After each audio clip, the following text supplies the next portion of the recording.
Chapter 24। Veenu निमी से बात करने के लिए परेशान थी, लेकिन निमी कोई भी रिस्पॉन्स नहीं दे रही थी। ना वो कॉल उठा रही थी, ना कॉल बैक कर रही थी। निमी उधर राका से बोली, ठीक है एक आखिरी चांस। इतना कहकर निमी 2 बार चुटकी बजाती है और जिसे सुन 2 गॉड्स अंदर आते हैं। निमी उनसे बोली, इसे ले जाओ और उसका ट्रीटमेंट करके इसे यहाँ से कहीं दूर छोड़ देना, और कहीं आसपास नजर आता है या फिर से यही काम शुरू करता है तो सीधा बिना कुछ सोचे समझे गोली मार देना। इतना कह बाहर की ओर ले जाने का इशारा करती है।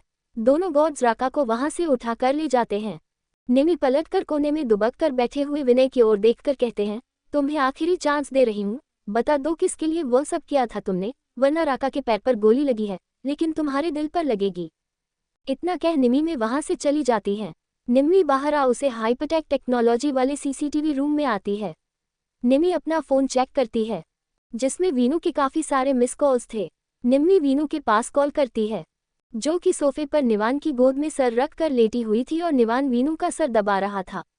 जैसी वीनू का फोन रिंग होता है वह झटका के साथ उठकर अपना टेबल पर से फोन उठाकर बोली, हेलो निमी, तू कहाँ है, क्यों गई तू? ऐसी कौन सी मीटिंग है जिसके बारे में कंपनी में किसी का कुछ नहीं पता, और ऐसा तूने क्यों किया?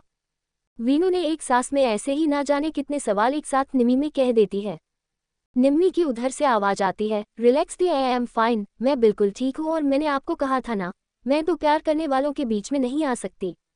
निवान वीनू को कॉल स्पीकर पर करने को कहता है। वीनू ऐसा ही करती है। वीनू निम्मी को समझाते हुए बोली, लेकिन निम्मी तेरी उसके साथ शादी हुई थी और तू 10 दिन में ही शादी को तोड़कर चली गई। निम्मी गहरी सांस लेकर बोली, दी आप ओवरथिंक कर रहे हैं। आप सोचिए भला, अगर निवान जीजू आपके सिवा किसी और को पसंद करते तो क्या आप उन दोनों के बीच में आते? नहीं ना, मैं भी नहीं आना चाहती। मैं नहीं चाहती कि कोई मुझे ब्लेम करे मैंने किसी से उसका प्यार छीन लिया। सिर्फ अपने सपने, अपनी जिंदगी हसीन करने के लिए मैं किसी की खुशियों का बाग उजाड़ तो नहीं सकती। निवान एक गहरी सांस ले बोला, निम्मी तुम ठीक तो हो ना?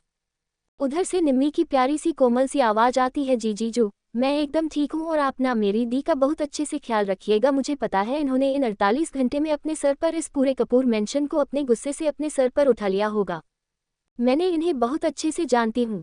विवान हल्का सा मुस्कुरा कर बोला, और मैं भी। वीनू झूठा गुस्सा करते हुए बोली, ये तो गलत बात है, आप दोनों तो एक टीम में होकर मेरे साइड से हट गई।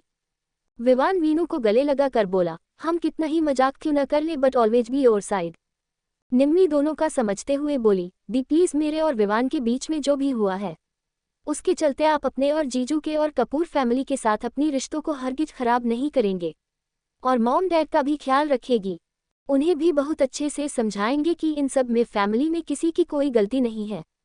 विवान ने तो मुझसे शादी से पहले ही कहा था कि मैं शादी से इनकार कर दूं, लेकिन मैं कर नहीं पाई। मुझे लगा कि छोटी सी बात होगी, वह हम बाद में एडजस्ट कर लेंगे, हम सब धीरे धीरे, लेकिन मुझे नहीं पता था कि बात यह है कि वह किसी और से प्यार करते हैं। निवान अपने मन में सोचते हुए बोला, प्यार तो वो तुमसे ही करता है, पर उसे उस वन नाइट स्टैंड के चलते उस लड़की को अपने प्यार की जगह दे रहा है, न जाने वह कौन है। दूसरी ओर विवान को दिखाया जाता है, जो इस होटल रूम में माया के सामने बैठा था। विवान माया के सामने प्रॉपर्टी के पेपर और एक ब्लैंक चेक रखते हुए बोला, तुम चाहो तो इस पर जितना भी अमाउंट चाहे भर सकती हो, मैं तुम्हारी लाइफ टाइम रिस्पॉन्सिबिलिटी लेने के लिए भी तैयार हूँ, लेकिन आई एम सॉरी, लेकिन मैं शादी नहीं कर सकता। बिना तुम्हें जाने समझे, बिना प्यार के, बिना फीलिंग्स की कोई रिश्ता नहीं निभाता। शादी नहीं करना चाहता तुमसे। माया अपनी आंखों में फट से मगरमच्छ वाले आंसू लेकर आ जाती है और नौटंकी करते हुए कहती है, आप क्या कह रहे हैं? आपने मेरी वर्जिनिटी ली है और आप कह रहे हैं कि आप मेरी रिस्पॉन्सिबिलिटी नहीं ले सकते। ये तो गलत बात है, मैंने आप मेरे साथ ऐसे नहीं कर सकते, आपने ही तो मुझसे कहा था कि आप मेरी रिस्पॉन्सिबिलिटी लेंगे। विवान हैरानी से बोला, मैंने कहा था कब? माया और जोर से रोते हुए बोली, आप ये भी भूल गए? आपने ही मुझसे कहा था अगर मैं आपका साथ दूंगी तो आप मेरी रिस्पॉन्सिबिलिटी लेंगे, लेकिन विवान के कानों में फिर से वही शब्द गूंजते हैं, मैं अपनी लिमिट्स क्रॉस कर रही हूँ, आप मेरी रिस्पॉन्सिबिलिटी तो लेंगे ना?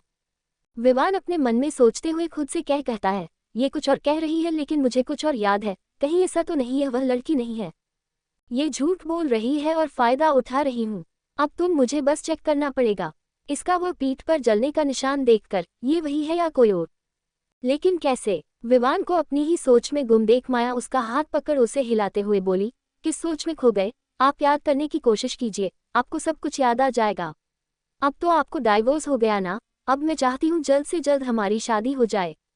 अब आप मेरी रिस्पॉन्सिबिलिटी ले, मैं ऐसे नहीं रह सकती। आप नहीं जानते एक लड़की अपने वर्जिनिटी देने के बाद इस समाज में कैसे जीती है। उसकी कोई इज्जत नहीं रहती है, समाज से ताने मारता है। क्या आप अपनी बातों से पलट रहे हैं? विवान अपनी जगह से उठता हुआ बोला, अगर सच में उस रात तुम ही थी तो मैं जरूर रिस्पॉन्सिबिलिटी लूंगा, लेकिन अभी मुझे मीटिंग के लिए जाना है। इतना कहकर विवान उस होटल रूम से बाहर आ जाता है। बाहर विवान अपनी कार के पास आता है जहां राहुल उसका वेट कर रहा था। विवान राहुल से बोला, राहुल क्रॉस चेक करो, मुझे कुछ गड़बड़ लग रही है। मुझे फीलिंग आ रही है कि यह लड़की वो नहीं है। कुछ तो है जो हमसे छूट रहा है, और कोई है जो शायद फायदा उठा रहा है। इतना कहकर कार में बैठ जाता है। राहुल भी ड्राइविंग सीट पर बैठकर स्टार्ट कर देता है। विवान पीछे सीट पर बैठा हुआ अपनी 2 उंगलियों से अपने फोरहेड को रब कर रहा था। वह सोचने की कोशिश कर रहा था, आखिर जो उस लड़की ने कहा वह और जो बस बार बार उसके दिमाग में आता है वह अलग कैसे हो सकता है। कौन है वह लड़की? माया क्या उसे झूठ क्यों बोल रही है? आगे जानने के लिए बने रहिए। Like share comment subscribe the channel.